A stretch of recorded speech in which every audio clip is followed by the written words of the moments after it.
Well, good morning and happy Mother's Day to all of the ladies who are with us this morning. Thank you so much for choosing to come out and join us. You are here on an absolutely fantastic day. It is great to be together, and this morning is a very special morning for me, not because it is Mother's Day and I get to celebrate my mom and my wife, who's a great mother as well, but today is special because for the very first time ever, I get to share the preaching platform with my own mom, with the woman who gave me life. And so would you please give a very warm welcome to my mom, Pastor Terry. Oh, I can make this here too. So this is actually kind of crazy, really. I think we were talking about this a couple weekends ago or a couple weeks ago when she said yes, that she would do this. And I think this is, well, it's the first time we've ever done this. It's the first time I've ever experienced a mother-son preaching duo before. And it's probably the first time for a majority of the people in the room and those who have joined us via our live stream. So it's kind of a really cool experience. But maybe if you're with us today, you've had this thought, and you see my mom up here, who I mentioned in the promo and this morning already. She's a pastor at a church just north of the Twin Cities, and I'm a pastor. And maybe you catch yourself thinking, well, if they're both pastors, then like this comes from a long line of ministry people. Like, well, clearly Kyle had great roots then, and like his grandpa and his great grandpa and his grandpa's great grandpa were all pastors. And well, really, that probably couldn't be too much further from the truth. And so this whole pastor thing came about for both of us sort of out of nowhere. 25 or 30 years ago, neither of us were pastors, and neither of us really saw it coming. So Mom, why don't you like tell the church your story a little bit? Like, how did you come to faith, and how did this ministry thing start? Thanks, Kyle. I think it's on. Is this on? Yeah. Okay. Well, first of all, I want to say Kyle and I did not plan our outfits today, but we are matching. So, it looks like we planned them. But it looks like we planned it, but we did not. So I am really honored to be here this morning. And it is true that I never envisioned a day when I would be a pastor and that I would be sharing the platform with Kyle and telling our faith stories and our life stories. So it's a real honor to be here today. But it is true, I did not even grow up in a Christian home. Christianity was far from my mind as I was growing up. My home life was very dysfunctional and chaotic, and all I wanted was out, with a capital O. So my parents, though, however, were highly educated. My dad graduated from the Naval Academy. My mom was Miss Everything. She was homecoming queen. She followed my dad out to Washington, D.C., and she was cherry blossom princess out there. And she eventually became Miss Minnesota. So what started out as a very wonderful beginning quickly dissolved. And my mother became an alcoholic, and my father became a workaholic to keep up with the damage that was happening at home. And so my sister and I, who were probably 7 and 8 at that time, took over the duties of caring for our younger brother and also managing the household. And it was a pretty early age. So years went by with quite a bit of dysfunction continuing. But at the age of 15, the neighbors across the street that I had been babysitting for invited me to their church, Wooddale Baptist, if some of you are familiar with that. And for the very first time, I heard about the love of God and his son, Jesus Christ, and about the grace that was found. And I felt so loved, and I accepted that gift, and following Christ became everything to me. It was life-altering, it was life-changing, and I fell in love with not only Jesus, I fell in love with his word, and I fell in love with his people, and my life changed. My life radically changed. What did not change was my home life, and I was enmeshed in many years of dysfunction that continued well on into my adulthood. But as I began to realize this enormous gift of being a child of God, I soon met my husband, Rick. And he came from a long line of Christ followers. And we married at the mature ages of 19, and I think Rick had just turned 21. And we began to build our family on that firm foundation of faith with Jesus. And so, with the help of his family, many mentors, our church family, I finally got healthy again. And Rick and I were able to alter the course of this generational sin that had so plagued my family. It wasn't just my mother and father, but it was generational sin. And it was divorce and drugs and alcohol. And so to this day, there are a few in my family that have chosen to follow Jesus, and many continue in these tragic patterns. But the Apostle Peter sums it up quite well for me. He says in 1 Peter 1:18-19, "For you know that it was not with perishable things such as silver or gold that you were redeemed from the empty way of life handed down to you from your forefathers, but with the precious blood of Christ, a lamb without blemish or defect." So it was all the work of Christ, Christ in me, that spared our family the tragedy of the past and allowed Rick and I to begin to build this family of faith that included our children and now includes our grandchildren. We have 8 of them now. And so while our grandchildren may not yet be able to appreciate all that happened with this God-sized reset, I am hoping that one day they will grasp how good God is, how faithful he is, and that they will be able to see that and recognize it and give thanks for that. Yeah, I mean, just it truly wow. I mean, it's just sitting here, and I knew a lot of that history, and I knew a lot of the story.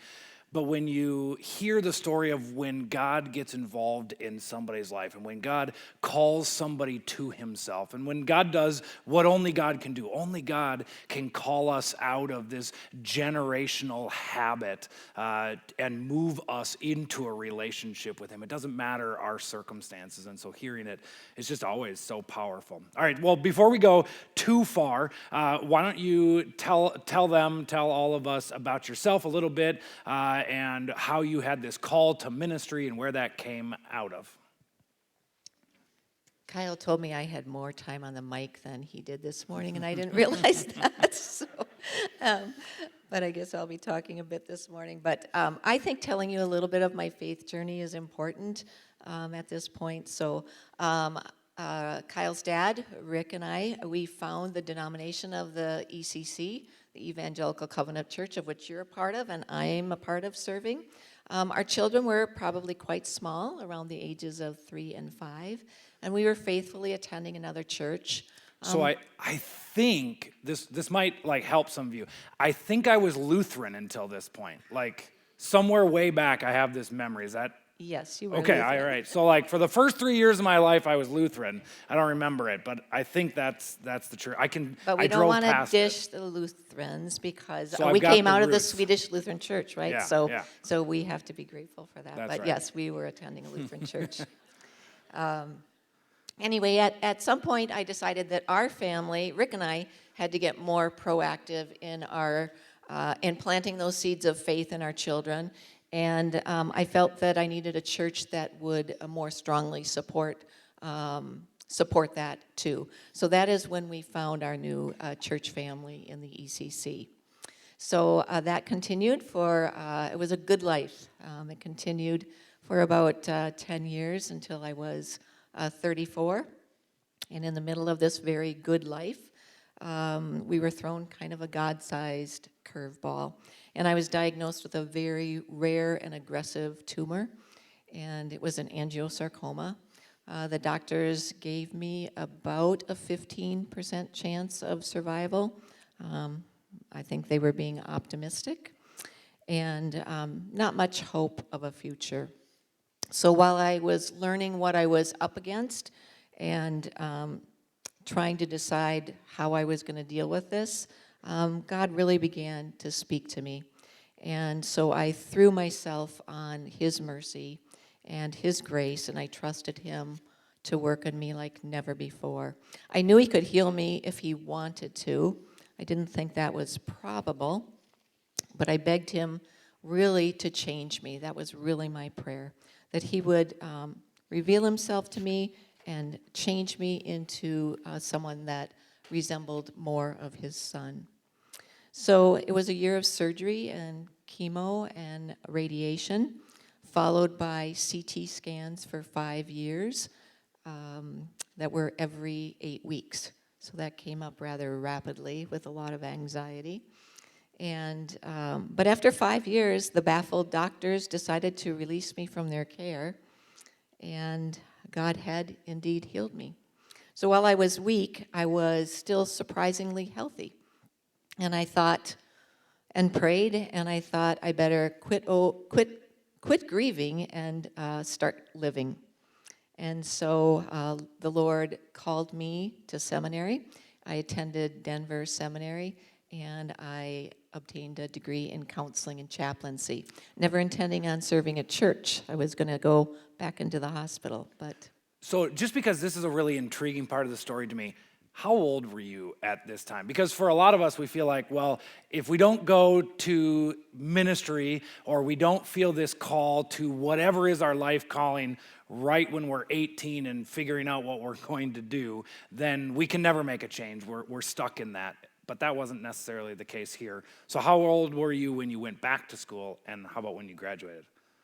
I think I was about 43 when I went back to seminary, and maybe 46 or 47 when I graduated, and I wasn't the oldest one there. I was nearly the oldest, but I did find some fellow travelers with me. Yeah, so my good friend Forrest, who is a youth leader for me forever, knows that I have this phrase, and it's, if you ain't dead, you ain't done. And, you know, that I think that's the truth. I mean, God always has a plan for us. And when He calls us to Himself, and then when He leads us to those next steps, when God has a plan for us, we really can't deny it. And so when God called you to this, He was ready to take you to the next level.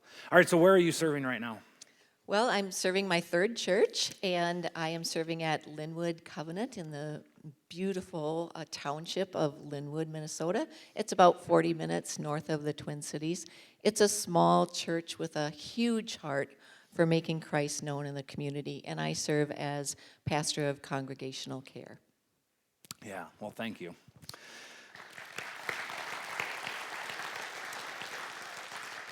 So this morning, in the time that we have left, we want to share with you 4 practical parenting cues, 4 tips for you, for moms, of course, on Mother's Day, but really for anybody who's involved in influencing the life of the next generation. If you are a part of influencing the faith journey of kids, whether it's your kids, your grandkids, maybe it's kids in your classroom or Sunday school room or wherever you are influencing, we want to help you leave a legacy of faith. You see, I think for all of us as parents, we wish, we hope, we dream that someday we might be able to leave an inheritance for our kids, right?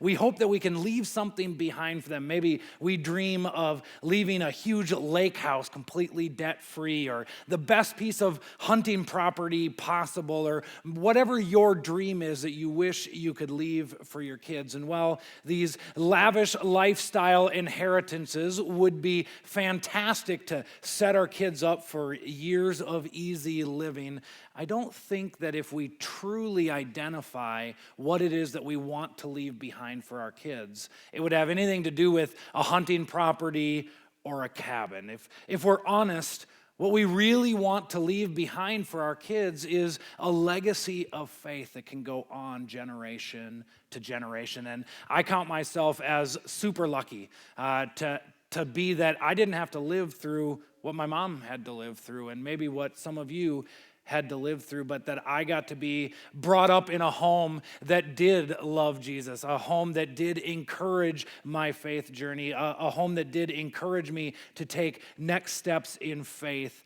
all of the time. So in the rest of our time together, we're going to share some practical parenting cues for moms, for dads, for anybody that are involved in influencing the faith of the next generation. And we want to do this not because we've got it all together, not because my mom was perfect in raising me, or my mom and dad did the best job ever. We don't want to do this because we think we have it all together, but we want to share these because we want you to be the best faith influencer that God could have. We want you to understand that as a parent, as a grandparent, as a role model, you can truly change the next generation's faith story. So here we go. We're going to go through 4 practical parenting cues. Mom, why don't you get us started with number 1? Well, I know that this one seems obvious, but cue number 1 needs to be prayer. That first year after my cancer diagnosis, with my health unclear and my future unclear, God really laid it upon my heart that I not only need to teach the children maybe more practical ways of surviving if I was gone.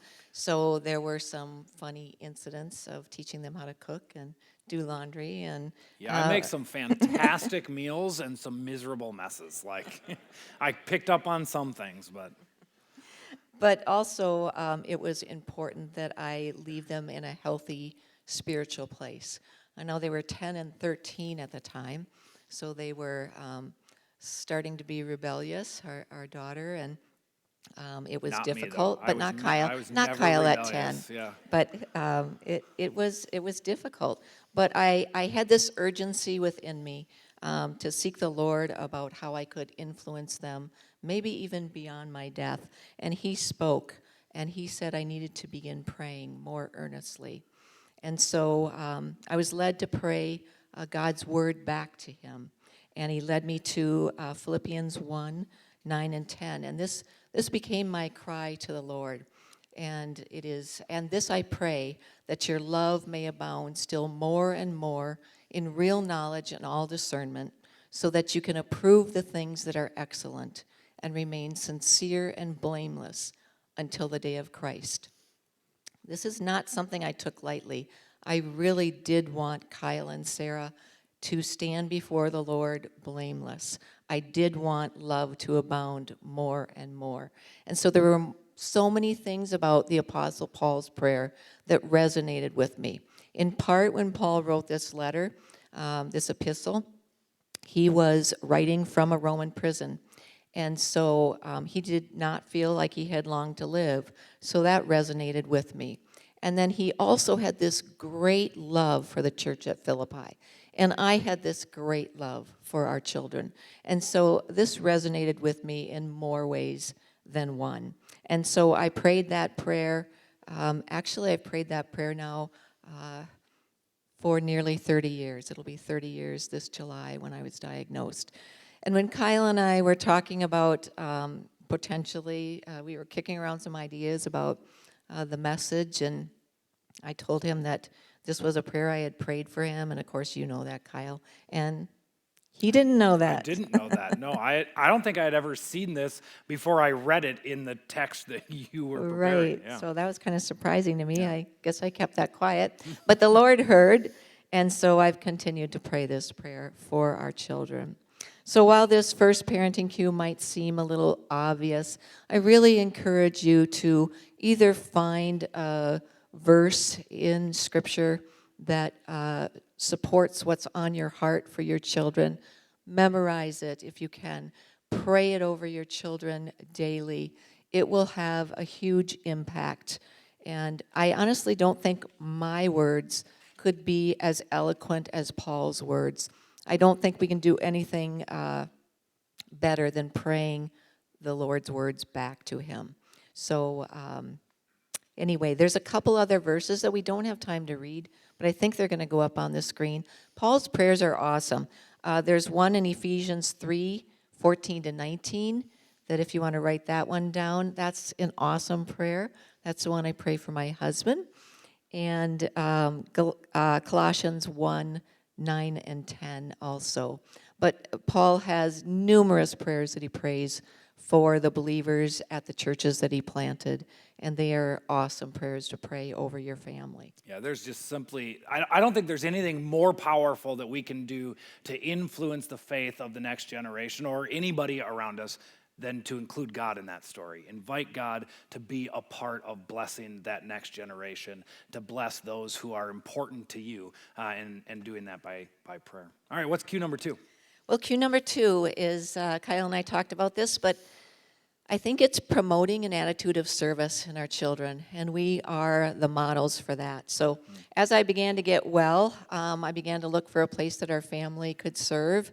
Rick was traveling a lot, so it really ended up being the 3 of us. But I got turned down. Nobody wanted the responsibility of a 10 and 13-year-old in their facility. Especially not me. Especially not Kyle. And Kyle was busy, boy. And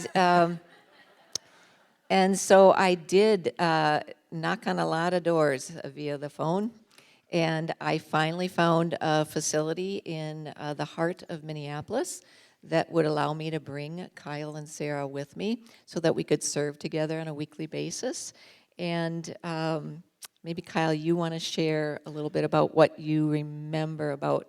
It was a unique facility. Yeah, it was a super unique facility. So this was, I believe, in my recollection, it was a mixture of a recovery center and a homeless center. And so we would go once a week, maybe, I think, for a year or more, and we'd go down and we'd prepare a meal and we'd serve a meal, and then we'd sit and eat the meal with the people who lived here. And I have like a few memories. One, I remembered the red brick building with the big white sign over the door. No idea what the sign said. And then I remember 2 things about inside. One, this is where I learned that chickens had bones. Like, I was in the kitchen quartering a chicken, and I had grown up on like boneless chicken breasts come off the grill and you just cut them up and eat them. But chickens have bones, kids, in case you didn't know that. And that's where I learned that quartering a chicken was not my skill set, but I could get it done. And 2, I remember the smell. People who are dealing with alcoholism and homelessness have this smell, and overcoming that to sit through a meal was a challenge for me at age 10, 11, 12. But going and doing this with my family week in and week out, it really did develop this heart of ministry, this heart of serving others. That's still one of the things that I love most about ministry. One of the things that I love about Cedarbrook is the goers, the people who want to send and go and be on mission trips. And I remember, oh man, it's probably been 8 years ago. I remember I asked Pastor Remy at the time, I said, can I oversee missions? And he's like, sure, we don't have anybody doing that. And to me, that just meant I got to go on more mission trips. I got to help others go out and be the hands and feet of Christ, living out his actions. 1 John chapter 3, verse 18 says, "Dear children, let us not love with words or speech, but with actions and in truth." You know, this is where I think we get the phrase, actions speak louder than words. And so if we want to increase the faith of the next generation, certainly we need to pray for them. But 2 is we need to model what it looks like to serve together. There are all sorts of ways you can serve together right here at Cedarbrook and throughout our community. You can join the First Impressions team. Maybe you saw on your way in. Sometimes there are families who are giving high fives, or we have kids who are throwing out jelly beans on Easter. We've got kids in the tech booth right now who are helping make this service possible. You can serve in the nursery. Maybe you drop your baby off and you know about every other week we have a family that includes their upper elementary kids in serving alongside them, and they work in the nursery. You can pick a prayer trail station. If you've never been on our prayer trail before, this is one of the jewels of our campus. It's an absolutely amazing time. Mom, make your family walk the prayer trail with you before you go home today. But you could pick one of the stations, clean it up, make sure the garden looks fantastic. You could serve at Hope Gospel right here in Menominee at the Thrift Center, or if you want to teach your kids that chickens have bones, they have a center over in Eau Claire where you can prep and serve and be a part of a meal at a homeless shelter over there. 2022 is coming, and that means the return of mission trips. So we are excitedly booking mission teams for Cedarbrook to go out. So there are all sorts of ways that you can serve. If you can't think of them, come find me. I'll help you find a place that you can model this along with your kids. So pray for your kids, promote service with your kids. The third one, my mom made me put this one in here. The third cue is play. We need Because to he play. does this so well. Yeah, I love to play. Work hard, play hard, right? I love to have fun. But seriously, this is actually in our value system here at Cedarbrook. We say, don't take yourself so seriously. We need to laugh with our kids.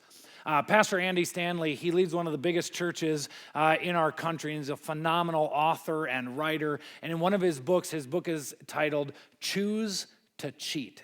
It's an interesting book title, but he says this in his book. He says, anyone can do what you do. Hear that again. Anyone can do what you do, but only you can be the husband to your wife or the wife to your husband, and only you can be the parent to your children. So if you're going to choose to cheat, cheat at work, not at home. And I love that theory. If you're going to choose to cheat, cheat at work, not at home. Don't rob your family of the time that you have. Invest your time in being with your family. So many of us, we fill our calendars completely packed full, and we use every waking moment we have to go to work hard, to build this legacy of financial freedom or whatever your goals are. And then we turn around and we look at our family, and our family, well, maybe they're not living the life that we want, or we're not making the decisions that we want, or they don't even really like being in the same room together, and we wonder why that is. Well, the truth is that next project can wait. That next promotion can wait. But your family, well, you only get one opportunity with your family. And so my encouragement to you comes from Solomon. Solomon, the wisest man to have ever lived. In Ecclesiastes chapter 2, he says this: I hated life because the work that is done under the sun was grievous to me. All of it meaningless, a chasing after the wind. I hated all the things that I had toiled for under the sun because I have to leave them to who comes after me. Isn't that true? We leave what we've acquired to those who come behind us. It's gone, it's worthless. But what they can't take away from us is those memories that we have with our kids. That time, Dave Johnson, for those of you who've been around Cedarbrook for a long time, we had a missions pastor, a volunteer missions pastor years ago, who would see me and he would catch me out in the community with my kids, and he would say, now there's something you'll never regret doing. Whenever I would spend time with my kids, Dave would catch me and he'd say, now that's another thing. You'll never regret spending time with your kids. Now you might regret that extra work project, and you might regret the extra trip you took, and you might regret the way you spent some of your money, but I do know one thing: you'll never regret spending time with your kids. So get out there and play with your kids. All right, the last one. We've got like 2 minutes left. The last cue. I guess I need to hurry. The last one is perspective. And I think we need to take what I call the long view as we're raising our children and looking at the next faith generation, instead of seeing them as a snapshot in time of where they're at.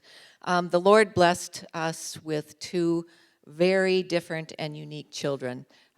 Sarah has blue eyes and blonde hair like her dad. Kyle is dark-haired and brown-eyed and looks like my family. Kyle's tall, Sarah's short. Our daughter did not talk until she was almost 3, and Kyle was speaking in paragraphs at 18 months. And so maybe that doesn't That's a surprise nice- you. I hear that laughter, but That's a nice way of saying it. so when Kyle came to me as a 18-month or 2-year-old, and he wanted to debate the merits of not wearing his boots this one winter day, and I just he had a great case laid out, and that evening I turned to my husband and I said, well, I did win, but that evening I turned to my husband and I said, I think we either have a lawyer or a preacher on our hands. And it turns out that was true. So while each child, though, was delightful and unique, Kyle was more exhausting with his constant debate. And so when I look back, however, I realized that Kyle was in training. He was placed in our home for training, for the call that God had upon his life. And if I chose not to foster this, not take the long view, we might have missed the gifts that we were supposed to nurture in him. And so we don't know what God has in store for our children, but we can trust that if we are praying and playing and investing and serving with them, that we are placing them in a position to become God-honoring young people. Paul says in this very well-known verse in Philippians 1:6, being confident of this, that he who began a good work in you will carry it on to completion until the day of Christ Jesus. We are, and our children are, a work in progress. Sanctification is a lifelong process, and we need to trust God with this. And so if I had put Kyle in a box and deemed him argumentative, and if I would have put our daughter Sarah in a box and deemed her shy and quiet, I would have been wrong on both accounts because they are both very different than that. So anyway, I think we need to take the long view and get some perspective, and then we will be better able to see our children through the Father's eyes. So if you would join me now in prayer, please, as the worship team comes up. Lord, I lift up families to you today. Maybe there is someone listening that needs a God-sized reset in their family, similar to mine. Would you honor that request today as they begin to build a family legacy based on the firm foundation that is found in you? I pray for mothers, fathers, grandparents, all faith influencers that are influencing the next generation of Christ followers. Give them patience when they deem the day long, and provide abundant wisdom when they ask, and give them joy as they serve as parents and minister to their children. I also pray today, Lord, for parents who have done everything right, who have followed all of these parenting cues, and yet their hearts are aching. And I feel that, and I hear that when parents come to me, and they are so seeking, that their children return home and return back to following you. Lord, would you be especially with them today? Restore families, Lord. Give their lost dreams and lost relationships a redo. And give these families and these parents a sense of hope that all is not lost. And help them to continue to leave their children in your loving care as they wait in hope, expectant hope, for you to change their children and their families. And we give all of these things to you, Lord Jesus. Amen.